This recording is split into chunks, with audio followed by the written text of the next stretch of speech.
जीवन्मुक्तिप्रदं देवं क्षमापूर्णं जगद्गुरुं वन्दे परमहंसाख्यं नित्यानन्दाय स्वागतम् आनन्दानुभवास्वादं सर्वरोगनिवारकं वन्दे पापविनाशक्तं नित्यानन्दाय स्वागतम् नित्यमुक्तं निर्विकल्पं ध्यानलोकप्रदीपकं वन्दे शान्तमयं बन्धं नित्यानन्दाय स्वागतम्. பரமஹம்ச நித்யானந்தர் ஓர் வாழும் அவதார புருஷர். பிறப்பிலிருந்தே ஞானத்தை, ஞான சக்தியை வெளிப்படுத்திய பிறவி யோகி. 500க்கும் மேற்பட்ட புத்தகங்களை 27 மொழிகளில் அருளிய எழுத்தாளர். 8000 மணி நேரத்திற்கும் மேல் ஞான கருத்துக்களை மொழிந்துள்ள அரிய பேச்சாளர். ஆயிரக்கணக்கானவர்களுக்கு உணவு, மருத்துவம், கல்வி, ஆன்மீகம் போன்ற துறைகளில் ஒப்பற்ற சேவை செய்து வரும் சமூக சேவகர். லட்சக்கணக்கானவர்களுக்கு தலைவலி முதல் கேன்சர் வரை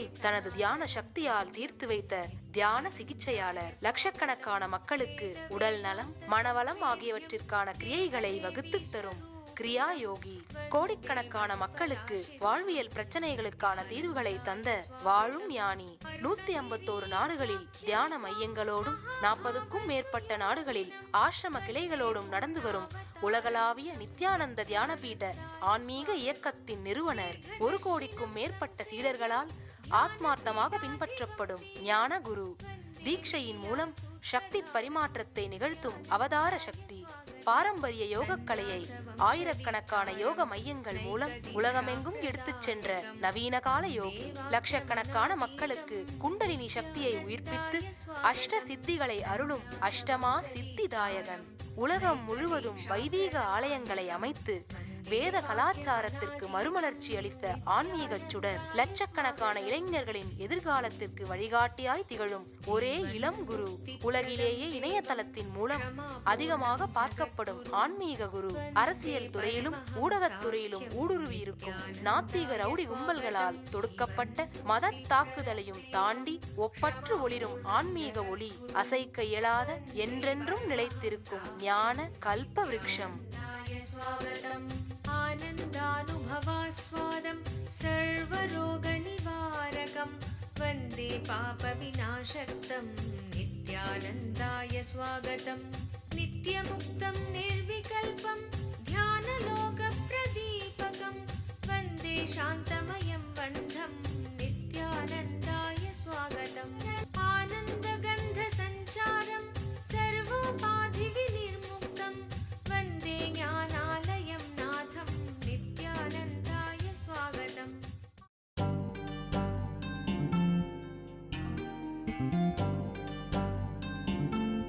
அடுத்ததாக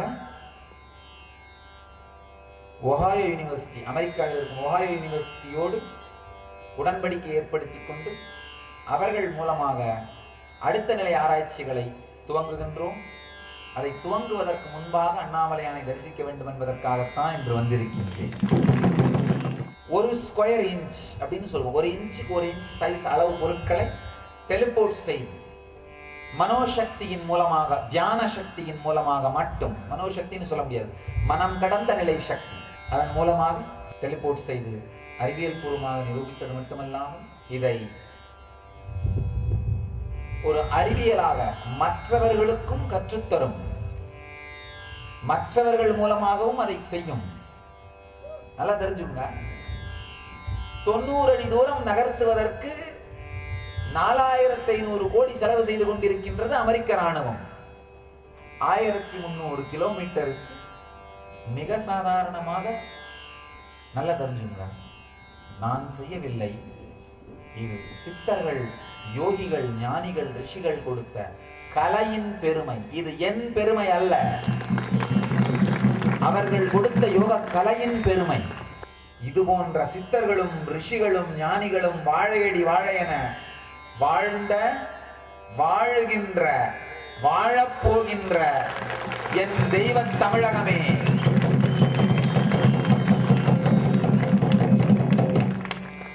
தெய்வீக திராவிடம்தான் நம் பாரம்பரியம். விழித்துக் கொள்ளுங்கள் மக்களே. ஐயா, எனக்கு இவங்க கொள்ளை அடிக்கிறாங்கன்னு சொல்றதை பத்தி கூட கவலை இல்லை. அவங்களுக்கு பணம் வேணும், எடுத்துக்கிட்டோம், யார் வேணாங்கிறது. ஆனா எங்களுடைய வாழ்க்கை முறையை எங்களுக்கு விட்டு விடுங்கள். ஏன் எங்கள் வாழ்க்கை முறையை சிதைக்கிறீர்கள்? ஒரு முக்கியமான விஷயம் நம்ம தெரிஞ்சுக்கிட்டீங்க. இந்தியாவில் பாத்தீங்கன்னா இந்திய வரலாறு ரெக்கார்டு ஹிஸ்டரி 3000 வருஷம். அதுக்கு முன்னாடி புராணமா ரெக்கார்ட் ஆயிருந்தது, அது ஒரு 10,000 வருஷம். நம்ம இந்திய வரலாற்றை அப்படியே புரட்டி பார்த்தோம்னா நம்ம நாட்டை கொள்ளையடிக்க வந்த அரசியல்வாதிகளை யாரையும் நாம பெருசா பொருட்படுத்தினே இல்லை. அதுக்கு என்ன எடுத்துக்க பாப்பா, கஜினி முகமது பலதரம் கொள்ளையடிச்சு கப்பல் கப்பலா தங்கத்தை எடுத்துட்டு போனாங்க. இந்த 3000 வருஷத்தை பாருங்க. நம்ம நாட்டை ஆண்டாலும் நாம அதை பத்தி கவலைப்படுறதில்ல, கொள்ளையடிச்சுட்டு போனாலும் நம்ம அதை பத்தி கவலைப்படுறதில்ல, என்ன பண்ணிட்டு போனாலும் நாம அதை பத்தி கவலைப்படுறது இல்லைங்க. எங்கள் வாழ்க்கை முறையோ அல்லது மத உணர்வுகளையோ தொட்டால் அவர்களை நாம் சும்மா விடுவதில்லை. இது இந்தியாவில் திரும்ப திரும்ப நடந்துகிட்டே இருக்கிற ஒரு விஷயங்க. தொடர்ந்து அப்படியே ஹிஸ்டரியை பாருங்க. முகலாய சாம்ராஜ்யம் கூட அவங்க நல்ல ஆளவிட்டோம், நம்ம கவலையப்படல. எப்ப அவுரங்கசீப் கன்வர்ஷன் பண்ணி மத மாற்றம் செய்து, மதம் மாறலன்னா தலையை கொள்வது, ஒண்ணு மதம் மாறுறது, இல்லைன்னா மதம் மாற்ற முடியும்னா அவங்கள கொண்டுறது. எப்ப அந்த மத தீவிரவாதத்தை, மத தாக்குதலை துவங்கினானோ அவுரங்கசீப், அப்பதான் முகலாய சாம்ராஜ்யம் கீழ் விழுந்தது. எல்லா சாம்ராஜ்யமே வரலாறு புரட்டி பாருங்க. அதே மாதிரி பிரிட்டிஷும் அவங்க நம்ம நாட்டுல வியாபாரம் பண்றப்போ இல்ல சுரண்டிட்டு போனப்போ நம்ம பெருசா கண்டுக்கல. விடப்பா, யார் இதை பத்திலாம் கவலைப்படுறது, ராமன் ஆண்டாயனா ராமன் ஆண்டாயனா அப்படின்னு விட்டோம். அரசியல் சுதந்திரம் பற்றி நமக்கு ஒன்றும் கவலை இல்லை. ஆனா எப்போ பிரிட்டிஷ் இந்த பசுவினுடைய கொழுப்பை தடவிய தோட்டாக்களை உபயோகம் பண்ண கொடுத்தாங்களோ அப்பதான் முதல்ல அந்த சிப்பாய் கழகம் துவங்குது. வரலாறை திரும்ப திரும்ப புரட்டி பார்த்தீங்கன்னா இந்தியாவில் முக்கியமாங்கயா கொள்ளையடிச்சாலோ இல்ல வேற ஏதாவது ஊழல் பண்ணாலோ இல்ல வேற ஏதாவது மற்ற தவறுகள் பண்ணாலோ ஆள்பவர்களை நாம் தொந்தரவு செய்ததே இல்லை. ஆனால் மத உணர்வுகளை தொட்டவர்களை நாம் சும்மா விட்டதில்லை. சக்தி வாய்ந்த சிவஸ்தலமான திருவண்ணாமலை நித்யானந்த தியான பீடத்தில் பிப்ரவரி 20ஆம் தேதி 2012 அன்று மகா சிவராத்திரி பெருவிழா. கல்வியின் வடிவமான பிரம்மாவிற்கும் செல்வத்தின் வடிவமான விஷ்ணுவிற்கும் கூட எட்டாத அருட்பெரும் ஜோதியாக ஈசன் வெளிப்பட்ட இடம் திருவண்ணாமலை. வெளிப்பட்ட நாள் சிவராத்திரி. அதே நன்னாளில் அதே ஸ்தலத்தில் வாழும் அவதார புருஷருடன் சிவகுண்டலினி தியானத்தில் மூழ்க வாருங்கள். சிவராத்திரி தின சிறப்பு நிகழ்ச்சிகள். வாழும் ஞானி பரமஹம்ச நித்யானந்தர் வழங்கும் சிவராத்திரி தின சிறப்பு தியான சத்சங்கம். சக்தி வாய்ந்த சிவகுண்டலினி தியானம். பிணிகளை எல்லாம் தீர்க்கும் பெரும் சக்தி வாய்ந்த மகா ருத்ராபிஷேகம் நடைபெறவிருக்கிறது. மேலும் சிவராத்திரி தினத்தன்று எண்ணங்களை நிஜமாக்குவதற்கான சக்தியை தரும் கல்பத்தரு முழுநாள் தியான முகாம் நடைபெறவிருக்கிறது. பரமஹம்சர் ஒவ்வொருவருக்கும் சக்தி தரிசனமும் தீட்சையும் அளிக்கின்றார். இந்த மகா சிவராத்திரி பெருவிழாவில் கலந்து கொண்டு சிவபெருமானின் அருளையும் பரமஹம்சரின் ஆசீர்வாதத்தையும் பெற அனைவரும் வருக. நடைபெறும் இடம் நித்யானந்த தியான பீடம், கிரிவலப்பாதை, திருவண்ணாமலை. தொலைபேசி எண்கள் 7200003311 7200003322. சமூக சீரழிவை தடுத்து நிறுத்துவோம் மக்களே. புது யுகம் படைப்போம். நம்முடைய உறவுகளுக்குள் தெளிவான ஆழமான புதுப்பிப்பை செய்யுங்கள். ஒருத்தவங்க கேட்டா, சாமி ஒரே ஒரு ஆன்மீக செய்தி எனக்கு சொல்லுங்க சாமி, நான் அதை கடைபிடிக்கிறேன், எனக்கு வேற ஒண்ணும் வேண்டாம் அப்படின்னு. நான் சொன்ன ஜாயிண்ட் ஃபேமிலியா வாழுங்க போதும் அப்படின்னு. அவ்வளவுதான், வேற ஒண்ணுமே இல்லை. நீங்க சொல்லலாம் ஜாயிண்ட் ஃபேமிலிக்கும் ஆன்மீகத்துக்கும் என்ன சாமி சம்பந்தம், வாழ்ந்து பாருங்க, அதுக்கப்புறம் தெரியும். அப்ப என்ன ஆகும்னா எல்லா விதமான பக்குவமும் வந்துடும். ஜாயிண்ட் ஃபேமிலியா வாழ்ந்தீங்கன்னா டெய்லி தண்ணி அடிச்சு வீட்டுக்கு போக முடியாது. உறவுகளோடு ஒத்து போயே தீர வேண்டிய மனப்பக்குவம் வந்துடும். அது இல்லாம சமூக ஸ்திரத்தன்மை வந்துடும். இந்த சித்தர்களும் ரிஷிகளும் ஞானிகளும் இந்த மாதிரி யோக கலையெல்லாம் உருவாக்கி தெய்வீக திராவிடத்தாலே உருவாக்கி வைத்த இந்த தமிழ் மண், தமிழ்நாடு மக்களே விழித்தெழுங்கள். மீண்டும் தெய்வீக திராவிடம்தான் இங்கு மலர வேண்டும். தெய்வீக திராவிடம்தான் உயிர் வாழ வேண்டும். யோகத்தின் மூலமா வெறுமனே இந்த பொருட்களை மாத்திரம் எல்லாம் சித்திகள். இது மட்டுமே யோகம்னு நான் சொல்ல வரல. யோகத்தினுடைய உண்மையான சாரம் என்னன்னா முழுமையான ஞான மலர்ச்சி, தெளிவு. தன் வாழ்க்கையை பற்றியும் தன்னை சுற்றி இருக்கும் வாழ்க்கையை பற்றியும் நமக்குள் ஏற்படும் தெளிவு ஒரு மனிதனுக்கு தன் வாழ்க்கை முறையிலே உடலை வைத்திருப்பதற்கும் உறவுகளை வைத்திருப்பதற்கும் மனதை வைத்திருப்பதற்கும் ஆன்மாவை அனுபவிப்பதற்கும் தெளிவு ஏற்பட்டு விடுமானால் அதை விட பெரிய சொத்து வேற ஒண்ணும் இல்லைங்கய்யா. மக்கள் புரிந்து கொள்ள வேண்டிய உண்மை என்னன்னாங்கய்யா, அரசர்கள் வருவார்கள் போவார்கள், ஆண்டிகள் நிலைத்து நிற்போ. சில அரசர்கள் நிலைத்து நிற்கிறார்கள், ராஜராஜன் மாதிரி. காரணம் என்னன்னா அவர்கள் கட்டிய ஆலயத்தால், மாளிகையினால் அல்ல. அவர்கள் கட்டி வைத்த ஆலயத்தால் அவர்கள் நினைக்கப்படுகிறார்கள், அவர்களுடைய அரண்மனையால் அல்ல. ராஜராஜன் அரண்மனை எங்க இருக்கு யாருக்கா தெரியுமா? இருக்கான்னு எனக்கும் தெரியாது. ஆனால் அவர்கள் கட்டி வைத்த ஆலயத்தால் அவர்கள் நினைக்கப்படுகிறார்கள், அவர்கள் நாட்டிய நீதி நெறியினால் நினைக்கப்படுகிறார்கள். மக்களே, இதற்கு மேல் நம் மத சுதந்திரம் நமக்கு கிடைத்து விட்டது. நாம் நிம்மதியாக நம்முடைய வாழ்க்கையை வாழலாம்.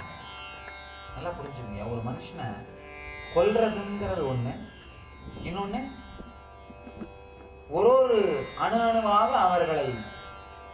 அவர்களை சுற்றி இருக்கின்ற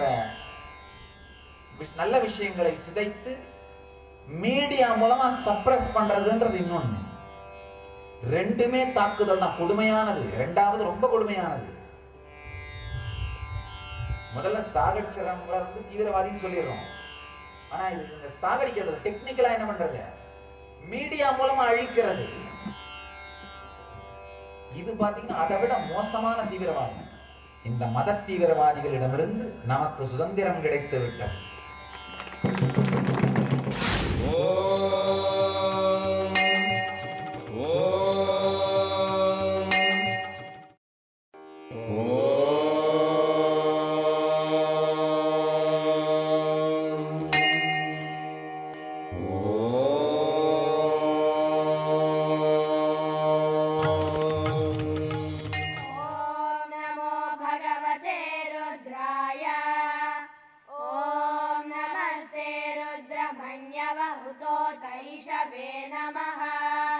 नमस्ते अस्तु धन्वने बाहुभ्यामुतते नमः। या तैषु शिवतमा शिवं बभूव ते धनुः शिवा शरव्याया तव तया नो रुद्रमृडया। या ते रुद्र शिवा तनूरघोरा पापकाशिनी तया नस्तनुभाषन्त। மக்களே, நம் மத சுதந்திரம் மீட்டெடுக்கப்பட்டு விட்டது. இதற்கு மேல் நாம் செய்ய வேண்டிய முதல் வேலை, உங்கள் வாழ்க்கையை தியானத்தாலும் யோகத்தாலும் ஞானத்தாலும் மேம்படுத்துங்கள். மீண்டும் மீண்டும் ஆன்மீக சத்தியங்களை உள்வாங்குவதன் மூலமாக மேம்படுத்துங்கள். மீண்டும் நாடு நாத்திகர்கள் கையில் செல்லாதவாறு நாத்திகத்தை வேறறுத்து விடுங்கள். மத உணர்வுகளை தொட்டவர்களை நம் மக்கள் மன்னித்ததே இல்லை. எங்கள் மத குருமார்களை தொட்டவர்களை நாம் மன்னித்ததே இல்லை. எதிர்காலம் நமக்கு ஞானமயமாக ஞான ஒளியோடு இருக்கும் என்பதில் சந்தேகமில்லை. புது யுகம் படைப்போம் வாருங்கள். புதுயுகம் படைக்க வேண்டிய நேரம் வந்துவிட்டது. மக்களே, விழித்துக் கொள்ளுங்கள்.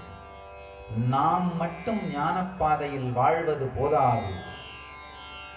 தெளிவான ஞானப்பாதையை உலகம் முழுமைக்கும் கொடுத்தாக வேண்டிய தேவை வந்து விட்டது. என்ன சில பேர் கேட்டாங்க, ஏன் சாமி இந்த மாதிரி சித்து வேலைகள்லாம் காமிக்கிறீங்க அப்படின்னு. எனக்கு எப்பவும் விருப்பம் இல்லைங்கய்யா. விருப்பம் இருந்ததே கிடையாது, செஞ்சதும் கிடையாது. நான் இதை செய்து நான் பணம் சேர்த்தது கிடையாது, புகழ் சேர்த்தது கிடையாது, படாலோகம் பை செய்தது கிடையாது, பப்ளிக்ல ஷோ பண்ணதே கிடையாது. இது ஒரு அறிவியலாக நிரூபிக்கப்பட்டு ஒரு அறிவியலாக உலகத்திற்கு சொல்லித்தரப்படட்டும் அப்படின்றதுக்காக தான் இதை செஞ்சு காமிச்சேன். வேற ஒண்ணும் இல்லை. இப்போ அதுக்காக மட்டும்தான் யூஸ் பண்ண போறேன். இல்லைன்னா இந்த மேடையில் ஏதாவது பண்ணியிருக்கலாம். ஒரு மாதிரி 4 ஷோ பண்ணனா என்ன ஆகும்? பெரும் கூட்டம் திரளும். ஆனா அது எனக்கு விருப்பம் இல்லை. ஷோ பண்றதுல எனக்கு எந்த விதமான விருப்பமும் இல்லை.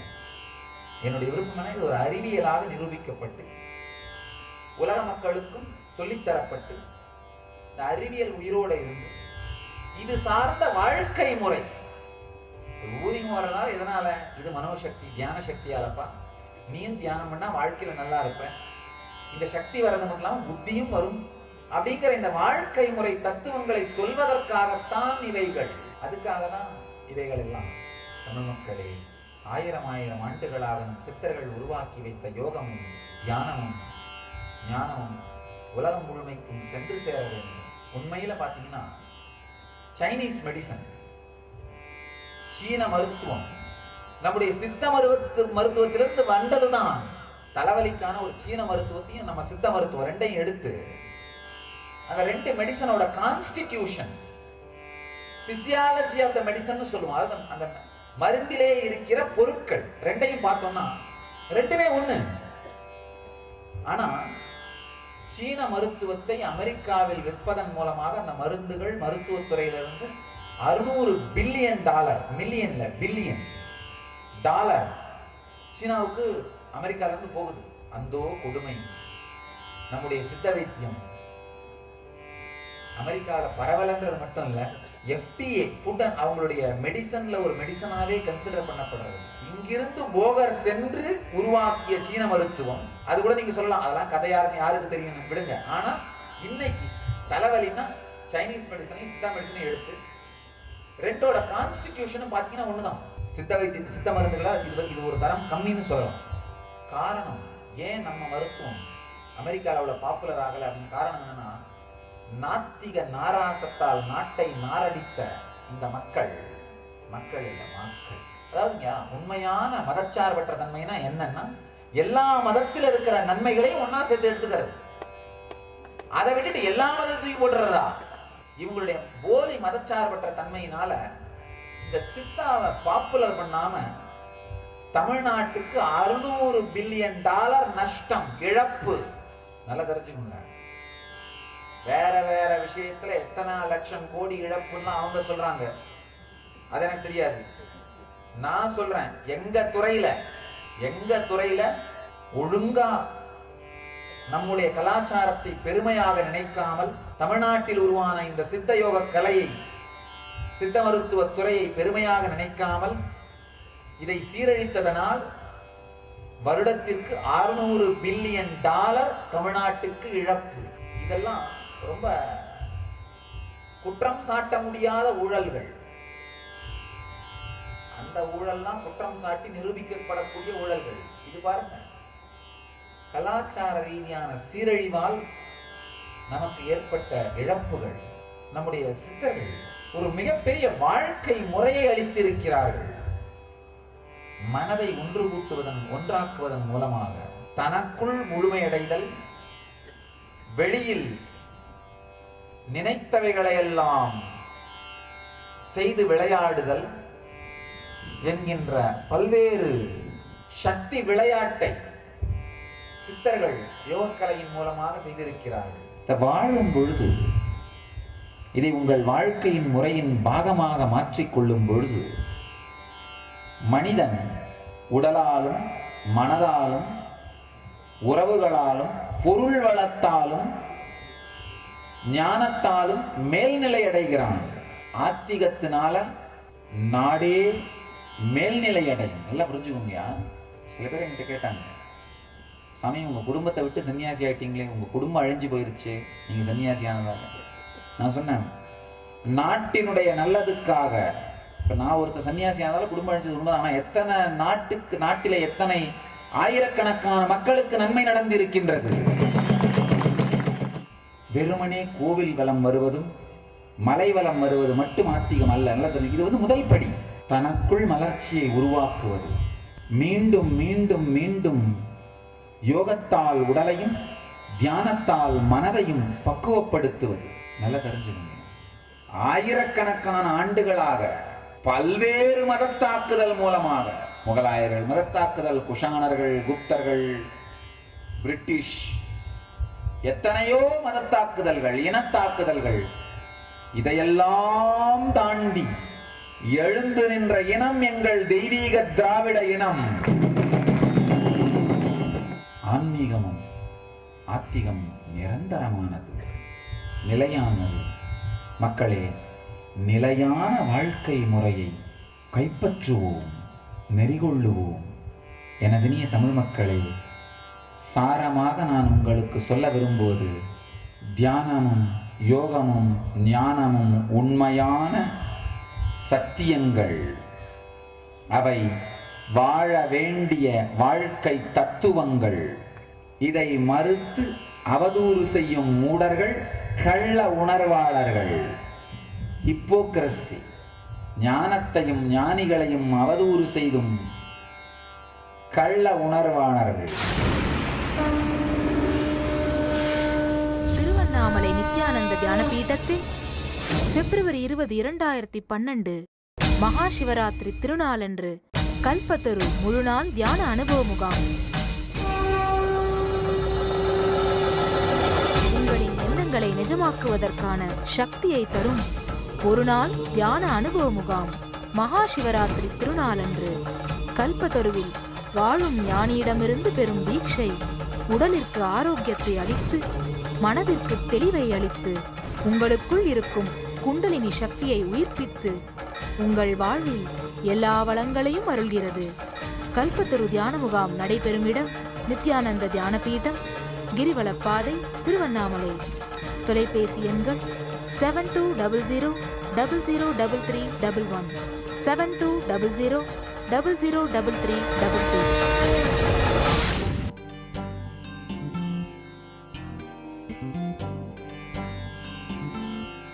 தொடர்ந்து 48 நாட்களாவது ஒரு தியானம் தொடர்ந்து செய்யப்பட வேண்டும் என்பதின் முக்கியத்துவம் என்ன? 48 நாள்ன்றது உங்களுடைய உணர்வுக்குள்ள, உங்க கனவுக்குள்ள அந்த தியானத்தோட உணர்வு பெனட்ரேட் ஆகிற டைம். முதல் 21 நாள் உங்க பிசிக்கல் ஸ்தூல சரீரத்துக்குள்ள பெனட்ரேட் ஆகும். அடுத்த 21 நாள் உங்களுடைய சூக்ஷ்ம சரீரம், கனவு சரீரத்துக்குள்ள பெனட்ரேட் ஆகும். அடுத்த ஒரு 4-5 நாட்களுக்குள்ள உங்களுடைய காரண சரீரம் எரிஞ்சு போகும். ஆனா அப்ப அந்த தியானத்தோட சக்தி 3 சரீரங்களுக்குள்ளே ஆழ்ந்து போகும். அதுக்காக தான் 48 நாளாவது செய்யணும் அப்படின்னு சொல்றது. சுவாமிஜி, எனக்கு 30 வயது ஆகிறது, 2 குழந்தைகள் இருக்கிறார்கள். அப்போது அவர்கள் கணவன் என்ற துணையுடன் வாழ்வது பாதுகாப்பானது, கடைசி வரை பெண்களால் எப்படி தனியாக வாழ முடியும் என்று கேட்டார்கள். சந்நியாசம் என்பது பெண்களுக்கு பாதுகாப்பற்றதா? இறுதி வரையிலும் பெண்கள் இதுவரை சன்னியாசியாகவே வாழ்ந்திருக்கிறார்களா? இந்தியாவில் பெண்கள் சன்னியாசியா வாழறது ஒன்றும் புதுசு இல்லை, வாழ்ந்திருக்கிறார்கள். திருமணமாய் குழந்தை இருந்ததுன்னா நேச்சுரலாக சன்னியாசத்தை அவ்வளோ சாமி அட்வைஸ் பண்ணுறதில்லை. ஏன்னா ஏற்கனவே நீங்கள் பொறுப்பு எடுத்துட்டீங்க. அதனால தான் அந்த பொறுப்புகளை பார்த்தே ஆக வேண்டும். ஆனால் திருமணம் ஆகாத பெண்களுக்கு சன்னியாசம்ங்கிறது ஒன்றும் பாதுகாப்பு இல்லைன்னு யாரும் சொல்ல முடியாது. நான் நினைக்கிறேன் அது பெரிய பாதுகாப்பு. திருமணம் ஆகாத பெண்களும் விதவைகளும், முக்கியமாக விதவைகள் வானப்பிரஸ்தம் எடுத்துக்கிறது அவங்க வாழ்க்கைக்கே பெரிய பாதுகாப்பு. கண்டவங்களும் கண்ட பார்வையோட கண்ட மாதிரி பார்க்க மாட்டார்கள், மரியாதையோடு பார்ப்பார்கள். சமூகத்திலிருந்து உங்களுடைய தனி வாழ்க்கையிலும் மிகப்பெரிய பாதுகாப்பு. நம்முடைய பாரம்பரியத்தில் இந்த பழக்கம் இருந்திருக்கு. அந்த காலத்தில் அந்த வெள்ளை கொடுக்கறதுன்னு சொல்லுவாங்க, கணவன் இறந்த உடனேயே. அது வானப்பிரஸ்த தீட்சையோட ஒரு விதமான ஒரு வெர்ஷன் தான் அது. அதுதான் அந்த வெள்ளை கொடுக்கறதா மாறுச்சு.